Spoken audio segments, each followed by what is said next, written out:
Tim Satreskrim Polres Jembrane berhasil menangkap pelaku pencurian yang menyasar sekolah dasar di Jembrane.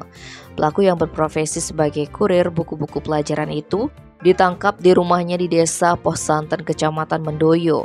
Kasatreskrim Polres Jembrane AKP Andro Yuan Eli menjelaskan, setelah mendapat laporan dugaan pencurian dari salah seorang guru SD Negeri 5 Tukadaya, tim Opsnal melakukan penyelidikan.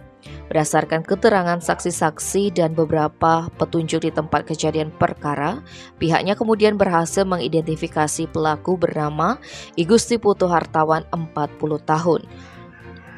Pria itu merupakan seorang kurir buku pelajaran yang sudah sering warawiri ke sekolah-sekolah.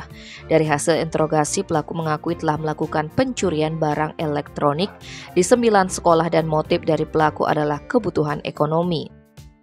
Dengan profesi pelaku sebagai kurir buku ke sekolah-sekolah itu, lanjut Elim menjadikannya sangat paham situasi untuk melancarkan aksinya. Pelaku mengaku beroperasi sendiri dalam aksinya. Tim Bali Express melaporkan.